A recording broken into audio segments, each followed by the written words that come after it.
कुछ नंदियों का मैं जो एनर्जी है वो कन्वर्ट करूँगा, जैसे कि इलेक्ट्रिसिटी हो गया, ऑयल का मिल हो गया, लकड़ी घानी का, उसमें कन्वर्ट करूँगा मैं। मेरा घी अभी 32 रुपये जगह पे कुरियर का चार्जेस अलग है। पूरा भारत और भारत के बाहर 8 से 10 देशों में जा रहा है। 8 से 10 देशों में जा रहा है। गेहूँ रहता है मेरे पास, खपली गेहूँ है, सोना मोती गेहूँ है, गो आधारित, तो सब बनाता हूँ।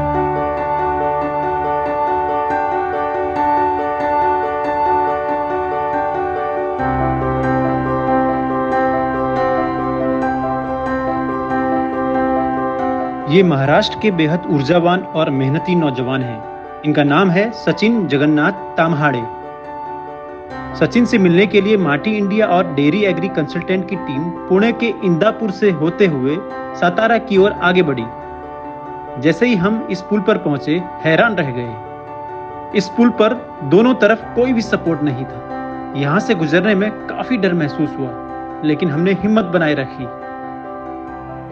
आखिरकार 3 घंटे के सफर के बाद हम सातारा के आसू गांव पहुंच गए। बेहद कम समय में सचिन ने अच्छी दुधारू साहिवाल गायें तैयार कर महाराष्ट्र में अलग पहचान बनाई है। गौराष्ट्र यात्रा के दौरान सचिन हमें अकेले गौपालक मिले जिनके पास गायों से ज्यादा नंदी हैं। इन नंदियों की बदौलत अब वो बिजली उत्पादन पर काम करने की प्लानिंग कर रहे हैं। तो सचिन से बातचीत शुरू करते हैं। जय गौ माता, जय गोपाल। आज मैं जहां आपको लेकर आया हूं उसे देखकर आप थोड़ा सा कंफ्यूज हो जाएंगे। आप देख रहे होंगे इतने सारे नारियल के पेड़ हैं और आपको लग रहा होगा कि कहीं साउथ इंडिया में हूं, लेकिन ऐसा बिल्कुल नहीं है। किसी भी इंडस्ट्री का विकास तभी हो सकता है जब यंग लोग उस जगह आएँ और बहुत जोश और जुनून के साथ काम करें। तो आज मैं सचिन जी से बात करूंगा। वो बहुत कम उम्र में उन्होंने गाय की तरफ कदम बढ़ाए हैं और अपने गाँव में एक बहुत बड़ा रोल मॉडल बन के उभरे हैं। तो सचिन भाई, बहुत बहुत स्वागत है आपका माटी इंडिया में। आपका भी कृषि और ऑर्गेनिक फार्म में स्वागत है। वाह, हम देख रहे हैं कि हम इतना कठिन सफ़र करके आए हैं। कई जगह पर बहुत खतरनाक पुल भी हमें मिला। यहाँ कर पहुँचे तो गांव में बड़ा अच्छा सुकून सा मिल रहा है। इतने सारे नारियल के पेड़ लगे हैं, उनके बीच में ग्रीनरी बहुत है और यहाँ पर आपने साहिवाल फार्म खोला है। तो साहिवाल पर चुनाव क्यों किया आपने? जब मैं पूरा भारत घूमा, मतलब हमारे महाराष्ट्र का भी ब्रीड देखा, तो महाराष्ट्र का ब्रीड तो बेस्ट ही खिलार है। लेकिन जब मैं काम कर रहा था तो मुझे उतना स्टडी मटेरियल नहीं मिला खिलार के बारे में। तो मैं नॉर्थ इंडिया में जाके पूरा जब स्टडी करना, अभ्यास करना चालू किया, तो मुझे सहवाल गाय वहाँ से अच्छा लगा। तो मैं सहवाल गाय चुन लिया और वहाँ से लेके आया हरियाणा से। मिल्किंग कैपेसिटी को देखकर? नहीं, मिल्किंग कैपेसिटी तो गिर का भी है, थारपारकर का भी है, राठी का भी है, रेड सिंधी का भी है। लेकिन इसका जो रख रखाव है थोड़ा अच्छा है, इसलिए मैं इसको चुना। और छोटा गाय है, ज़्यादा बड़ा नहीं है। इसके आंचल भी छोटे रहते हैं, अडर साइज भी ज़्यादा बड़ा नहीं होता, तो अडर के लिए कोई दिक्कत नहीं होता, इसलिए ये गाय को चुन लिया। थोड़ा अपने बारे में बताइए कि आपने क्या किया, कितना पढ़ाई की है, पारिवारिक बैकग्राउंड क्या रहा है और गायों के करीब आने का विचार कैसे आया? मैं तो मेरा 10वीं तक कक्षा गांव में हुआ है और बाकी का जो graduation bachelor of business management मेरा पुणे यूनिवर्सिटी में पूना में हुआ। और मेरा पूरा परिवार खेती ही करता है। बस हर एक किसान का कहना रहता है कि मेरे बेटा कोई शहर जाके सीखे, तो मैं भी सीखने के लिए वहाँ। लेकिन वो सीखने के बाद वहाँ सीखते समय मुझे पता चला कि पुणे में सिर्फ रेस है और सिर्फ भागना है, वो तो कभी रुकने का नाम ही नहीं है। तो मैं बोला मेरे जो पिताजी वो बहुत अच्छे खाते हैं, काम भी बहुत है, लेकिन उनका नींद बहुत अच्छा है, सुकून वाला नींद है। तो इसलिए मैं पुणे छोड़ के मैं कुदरती खेती करने के लिए यहाँ आ गया। सही बात कहा, रेस है, शहर की ज़िंदगी वाकई में रेस है और वो रेस तब तक चलती रहती है जब तक जीवन खत्म नहीं हो जाता है। और जो इस रेस को बीच में छोड़कर एक नई दुनिया की ओर, नए क्षेत्र की ओर बढ़ते हैं, गाँव की ओर बढ़ते हैं, वो कुछ नया कर जाते हैं। और उसी का आज नतीजा आपके सामने है। साहिवाल की इतने सुंदर सुंदर गायें हैं, उनके बीच में एक नंदी है।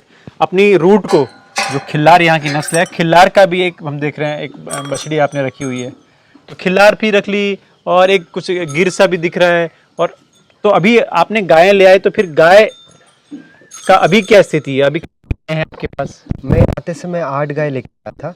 अभी मेरे पास टोटल छोटे बड़े मिला के 43 है।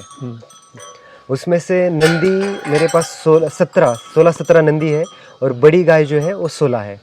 17 नंदी 16 गाय, ये भी एक गजब की बात है। तो क्या 17 सारे नंदी आप इस्तेमाल में लेते हैं या आपका क्या विचार है नंदियों को हाँ, लेकर? अभी छोटे छोटे इनके जो बछड़े रहते हैं, जो छोटे मतलब नंदी छोटे छोटे हैं, इनके जो मेरे फार्म में ही तैयार हुए हैं, हाँ। तो उनका कुछ ब्रीडिंग के पर्पस के बहुत अच्छे नंदी है, हाँ। कुछ खेती के काम में आएंगे। सचिन ने दूध देने वाली गायों से थोड़ी दूरी पर नंदियों का बाड़ा बनाया है। इस बाड़े में कुछ महीने से लेकर 2-2.5 साल तक के नंदी रखे जाते हैं। इनका खान पान भी वैसा ही है जैसा बाकी की गायों का है। देखिए, मैंने अभी बताया था कि 17 नंदी सचिन भाई पाल रहे हैं और उन्होंने उसको सबको रखा है। गौशालाओं में आप देख रहे होंगे, सवाल भी हमसे लोग पूछते हैं कि नंदियों का क्या करते हैं लोग। तो नंदियों का क्या करते हैं ये गांव में आज सचिन जी बताएंगे। और ये सचिन जी का घर है सामने से, ये भी आप देख रहे होंगे। और इधर सचिन जी नंदियों का क्या करते हैं तो देखिए, यहाँ पर वो सारे यंग एकदम 1 महीने से लेके आपको 2 साल 2.5 साल 2 साल 2.5 साल तक के सभी नंदी यहाँ पर है। 17 नंदी है। तो सचिन भाई, क्या है इन नंदियों को आपने रखा है शुरुआत में, 4 साल आपको हो गए हैं गौशाला करते हुए, तो अभी नंदियों का हाँ, नंदियों का भी देखो, ये अभी ब्रीडिंग का नंदी है सबसे ये best। ब्रीडिंग वाला हाँ, है। ब्रीडिंग हाँ, के लिए, हाँ। कोई खेती के लिए, हाँ। और जैसे मैं बोला कि एनर्जी हाँ, कन्वर्जन एनर्जी के लिए, और कन्वर्जन। कोई किसान मांगता है हाँ। कि उसको मुझे लगता है कि वो सच में पालने वाला है, संभालेगा। उसको मैं ऐसे फ्री में देता हूँ हाँ। नंदी। हाँ, नहीं तो हमारे गांव में कटिंग के लिए इसका 10-10 हज़ार देने के लिए लोग रेडी है, हाँ। लेकिन वो कटिंग के लिए जाता है, इसलिए वो मैं नहीं देता, मैं ही खुद संभाल लेता हूँ। और कोई मतलब जरूरतमंद किसान है, उसको खेती के लिए चाहिए, हाँ। तो हम इसको दे सकते हैं। अच्छा निकलेंगे।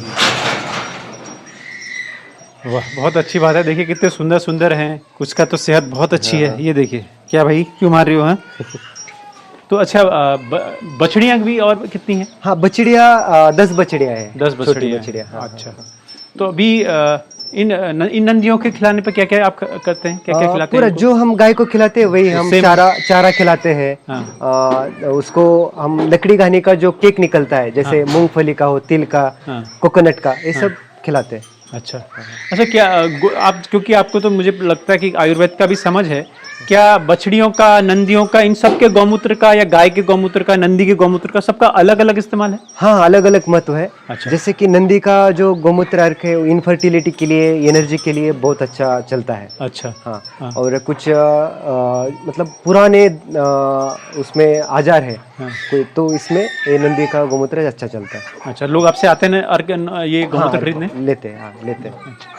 इस हिस्से में देख रहा हूँ कि आपका ये वाला तो पक्का शेड बनाया, उधर आपने बहुत नेचुरल रखा है। हाँ हाँ, ऐसा ये भी नेचुरल है। ये मतलब ये लोहे का नहीं है, मेटल अच्छा, का लोहे नहीं का है। नहीं है। हाँ हाँ, अच्छा, ये सीमेंट वाली जो सीमेंट वाला वो है। हाँ, सीमेंट वाला। अच्छा अच्छा अच्छा अच्छा। तो यहाँ पर ये क्या क्या चारा उगा है ये सब? यहाँ सब अभी इसमें सब मिक्स है, मतलब अश्वगंधा भी है। हाँ। इसमें ये प्यारा ग्रास है, ये जो दिख रहे ग्रीन, कैरा? हाँ प्यारा ग्रास। प्यारा ग्रास। हाँ, प्यारा। अच्छा, हाँ। इसका है न्यूट्रिशन वैल्यू है? न्यूट्रिशन वैल्यू बस थोड़ा कम है, लेकिन लगाया है बस, जब कुछ चारा कम हो जाता है तो इसको निकाल के डाल देते हैं। लेकिन सेजन सबसे बेस्ट है, तो सेजन हमने ज़्यादा लगाया है। हाँ। इसमें भी मिक्स है और भी लगाया है। अच्छा। हाँ, और दशरथ भी सेपरेट लगाया है। अच्छा, तो आपके पास कितनी जमीन है और खेती के लिए? 10 एकड़ जमीन है, और उसमें से 5 एकड़ के ऊपर हम चारा उगा रहे हैं। 5 एकड़ में, और 5 एकड़ में आप बाकी अनाज वगैरह? हाँ, गुड़ बनाता हूँ, शुगर केन है, गन्ना है, शुगर केन, गन्ने से गुड़ बनाता हूँ। वो भी ऑर्गेनिक है? हाँ, ऑर्गेनिक पूरा। और गेहूं रहता है मेरे पास, खपली गेहूं है, सोनामोती गेहूं है, गो आधारित, तो सब बनाता हूँ। तो अपने लिए है वो भी सेल करते वो हैं? अपने लिए भी, और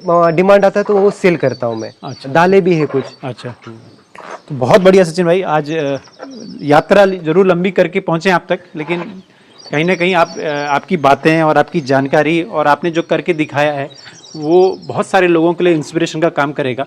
और आप महाराष्ट्र नहीं, महाराष्ट्र से बाहर तक आपकी पहचान बनेगी। क्योंकि ये मुझे हंसी इसलिए भी आ गई क्योंकि ये बछड़ा जो है बहुत परेशान कर रहा है भारत भाई को। और शैतानी मत करो, ठीक है? सचिन भाई क्या रहती हो। तो सचिन भाई, आपका बहुत बहुत धन्यवाद। आपने बहुत सारी जानकारी आज माटी इंडिया को दी।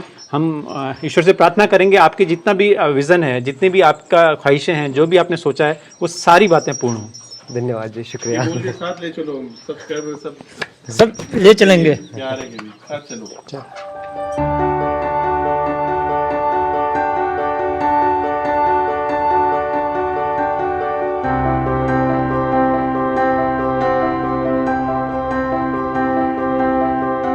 सचिन देश के कोने कोने में शुद्ध देसी बिलोना घी की सप्लाई करते हैं। अब विदेशों तक सचिन के देसी घी का नाम होने लगा है। इनकी साहिवाल गायों से निर्मित देसी घी का मूल्य 3200 रुपये प्रति किलो है, जिसे ये बहुत सुंदर पैकिंग के साथ किसी के भी घर तक पहुंचा देते हैं।